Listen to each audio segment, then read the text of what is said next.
नमस्कार दोस्तों, आप लोगों ने सुना होगा काम दो प्रकार का होता है। एक होता है हार्ड वर्क, एक होता है स्मार्ट वर्क। दुनिया में वही आदमी सक्सेस होता है जो हार्ड वर्क भी करता है और साथ में स्मार्ट वर्क भी करता है, यानी कि दोनों काम करता है। दोस्तों उसका एग्जांपल आप लोग बताते हैं। मान लीजिए कोई इंसान है, ठीक है, वो पूरे दिन काम करता है फिर भी वो 500 रुपया कमाता है, और एक इंसान है मान लीजिए केवल 1 घंटा काम करता है और वो 500 रुपया कमाता है। सिंपल सी बात है, जो हार्ड वर्क करता है वो पूरा दिन में दोस्तों केवल 500 कमाता है, और जो स्मार्ट वर्क करता है जो केवल 1 घंटा में 500 से अधिक रुपया कमाता है, हो सकता है 1000 भी कमा ले। दोस्तों सेम टू सेम काम भारत ने कर दिखाया है, पूरे दुनिया को चौंका दिया है, अपना नाम पूरे दुनिया में दोस्तों दिखा दिया है कि भारत के आगे आज कोई नहीं है। दोस्तों अमेरिका, रूस, ब्रिटेन, जापान सब के लिए एक रास्ता बना दिया है, बोल दिया है कि इस रास्ते चलो, ये जो हवाबाजी करते हो उस पर मत रहो, काम करना है तो हमसे सीखो। दोस्तों भारत ने एक एग्जाम्पल सेट किया है। आप जानते हैं आज से 1 साल पहले जिस चीज़ के लिए भारत को सब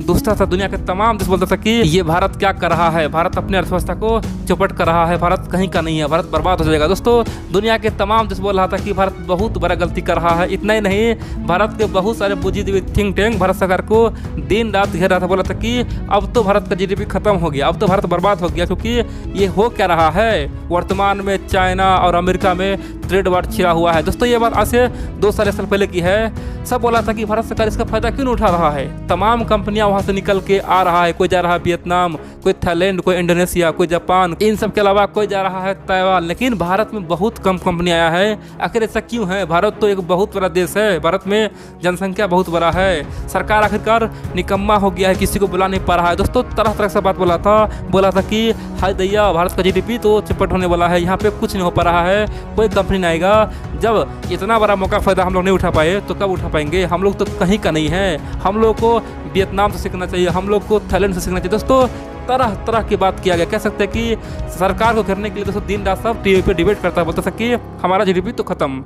लेकिन दोस्तों उसी समय भारत सरकार ने एक और काम किया। पता है क्या किया?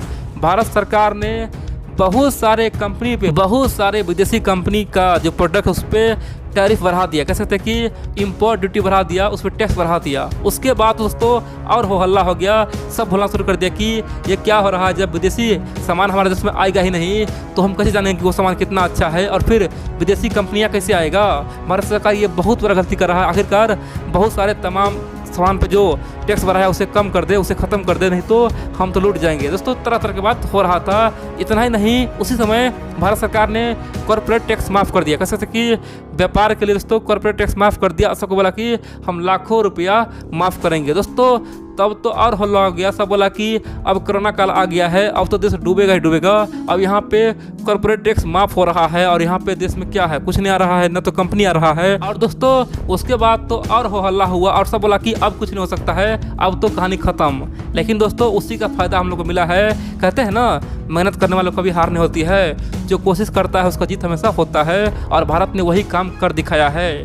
भारत ने बता दिया है कि जहाँ से दुनिया के तमाम थिंक टैंक बुद्धिजीवी सोचना बंद करता है ना, वहीं से हम सोचना शुरू करते हैं। भारत सरकार का रणनीति आज सबसे स्पष्ट है और साफ है, देश हित में कुछ भी करेंगे। और दोस्तों उसका फ़ायदा हम लोग को मिला है। हम लोग जो आज से 3 साल पहले, 2 साल पहले चीन के छोटे मोटे कंपनी को छोड़े थे ना, उससे कहीं बड़ा कंपनी और कहीं बड़ा ब्रांड हमारे भारत में आ चुका है, और भारत को ज़बरदस्त फायदा होने वाला। कह सकते हैं कि इससे भारत में दोस्तों हज़ारों कंपनी और आएगा। तो आप पूछेंगे भाई ये क्या बात हुआ, एक कंपनी आएगा तो हज़ारों कैसे आएगा? सिंपल सी बात है दोस्तों, दुनिया का एक उसूल है। मान लीजिए कोई बहुत बड़ा अमीर है या फिर बहुत बड़ा फेमस आदमी है, वो जो करता है वो बहुत सारे लोग उसी का कॉपी करते हैं। मान लीजिए सलमान खान आज किसका स्टाइल बदल ले, या फिर अमिताभ बच्चन जी बोल दे कि कलाकारों का कोई धर्म नहीं होता है। दोस्तों आप देखेंगे उसको तुरंत बाद बहुत सारे लोग अमिताभ बच्चन के बात को या फिर सलमान खान के हेयर स्टाइल को तुरंत कॉपी कर लेगा, बोले कि अरे भाई कलाकारों का कोई धर्म नहीं होता है, अरे भाई ये तो सलमान खान स्टाइल है। कह सकते कि बड़े आदमी का कॉपी सब करता है, जो बड़े आदमी करेगा ना छोटे आदमी वही कॉपी करता है। ये इतिहास रहा है। जो राजा करता है प्रजा भी सेम करता है। राजा अगर अच्छा होता है तो प्रजा भी अच्छा होता है, राजा अगर चोर होता है तो प्रजा भी दोस्तों लगभग चोर ही होता है। सिंपल सी बात है।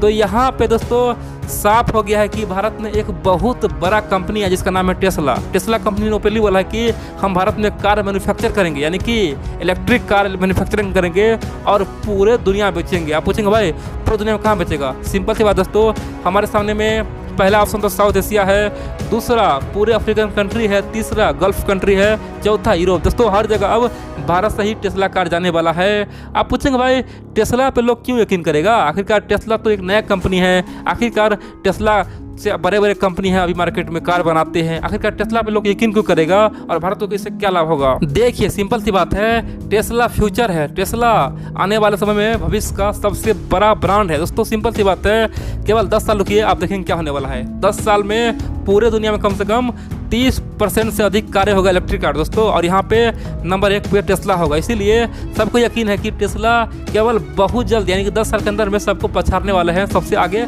जाने वाले हैं। और टेस्ला ने जैसे ही भारत आने का प्लान बनाया ना, यहाँ पे ऑटोमेटिक दुनिया में तमाम छोटे मोटे कंपनी के सामने में एक बहुत बड़ा संदेश गया होगा। छोटे मोटे कंपनी सोचता होगा भाई जब टेस्ला भारत जा सकता है, भारत में कार बना सकता है, तो हम लोग क्यों नहीं जाए। जब इतना बड़ा ब्रांड जब भारत में जा सकता है, यहाँ पे कार मैन्युफैक्चरिंग कर सकता है, तो हम लोग तो मूर्ख है जो वियतनाम में है, थाईलैंड में है, इंडोनेशिया में है। दोस्तों आप देखेंगे भारत ने एक ही तीर से 10 निशाना मार दिया, कह सकते हैं कि यहाँ पे बड़े कंपनी को मिला लिया है और दुनिया के तमाम छोटे मोटे कंपनी को सोचने के लिए मजबूर कर दिया है। और आप देखेंगे धीरे धीरे दोस्तों उखड़ उखड़ के भारत में बहुत सारे कंपनी अब शिफ्ट होने वाले हैं। आप कह सकते हैं कि चीन से जो भी कंपनी बाहर गया था उसे अब सोचने के लिए एक मौका मिला है। इतना ही नहीं, दुनिया के तमाम बड़े बड़े कंपनी भी सोचेगा कि भाई टेस्ला इंडिया गया है तो हम भी तो जाएंगे, आखिरकार इंडिया में कुछ खासियत है तभी टेस्ला वहाँ जा रहा है। दोस्तों ये अपने आप में बहुत बड़ी बात है, हम लोग के लिए ये जीत है। कह सकते हैं कि अब यहाँ से हजारों ऑटोमेटिक दोस्तों कंपनी भारत में आने वाले हैं। कहते हैं ना, एक ही काम करो लेकिन बढ़िया करो, भारत ने वही कर दिखाया है। आप पूछेंगे टेस्ला से बात को क्या फायदा होगा। सिंपल सी बात दोस्तों, यहाँ पे अगर टेस्ला कार बनाएगा तो हजारों आदमी को रोजगार मिलेगा। बड़ी बात तो यह है कि जगह जगह पावर स्टेशन बनेगा। दोस्तों पावर मतलब आप जानते हैं ना, इलेक्ट्रिक कार के लिए चार्जिंग होना जरूरी है, तो पावर स्टेशन बनेगा तो लाखों लोग को रोजगार मिलेगा। इन सब के अलावा मेक इन इंडिया को बहुत बड़ा बल मिलने वाला है। कह सकते हैं कि हम लोगों ने बहुत बड़ा कमाल कर दिया है। आप पूछेंगे आखिरकार टेस्ला यहाँ पे क्यों आया, क्या कारण है। दोस्तों सिंपल सी बात है, टेस्ला यहाँ पे नहीं आता। टेस्ला पता है पहले क्या बोला था, पहले बोला था कि हम भारत में एंट्री तो किए हैं लेकिन कार हम चाइना से मंगाएंगे, हमारा जो चाइना में प्लांट है वहाँ से मंगाएंगे। इतना ही नहीं, यूरोप में जो प्लांट है वहाँ से मंगाएंगे, केवल भारत में हम बेचेंगे। लेकिन दोस्तों भारत सरकार ने ओपनली अपना एक पॉलिसी लाया। उनका साफ कहना था कि विदेश से चाहे कोई भी कारें हो या फिर कोई भी गाड़ियाँ हो या फिर कुछ भी हो या फिर पार्ट पुर्जा हो, सब पे हम टैक्स डबल करेंगे। कह सकते हैं कि जिसका दाम है 1 लाख रुपया, उसे टैक्स बढ़ा के हम 1,80,000 कर देंगे, 90,000 कर देंगे, ऑटोमेटिक उसका दाम बढ़ जाएगा। और मान लीजिए टेस्ला कार उससे भी 50-25 लाख मिलता है दोस्तों, ऑटोमेटिक उसका दाम 1 करोड़ हो जाता। तो टेस्ला को मजबूर किया गया, अब टेस्ला को इंडिया में आके कार बनाना पड़ेगा ताकि वहाँ पे टैक्स न ताकि टेस्ला टैक्स से छूट पाए। और ये बड़ी बात तो यह है कि इसीलिए टेस्ला भारत में आया है। इन सब के अलावा टेस्ला ने एक घोषणा किया है कि 2030 तक अपने तमाम इन्वेस्टर को हम बहुत बड़ा तोहफा देंगे। दुनिया में हर साल कम से कम 2 से लेकर 3 करोड़ टेस्ला कार बिकेगी। दोस्तों ऐसा टेस्ला कंपनी के जो मालिक है एलन मस्क, उन्होंने वादा किया है। तो सिंपल सी बात है, बिना भारत से टेस्ला कुछ कर ही नहीं सकता, क्योंकि वो जानता है कि भारत में आज यूथ का क्या पावर है, कितना नौजवान है और भारत कितना तरक्की करने वाला है। दोस्तों टेस्ला भारत आया है तो सिंपल सी बात है, ये सबके लिए संदेश है, एक अच्छा माहौल बना है। और दुनिया में जो लोग बोलता था कि भारत में कोई बढ़िया कंपनी जा ही नहीं सकता है, उसके गाल पे तमाचा मरा है।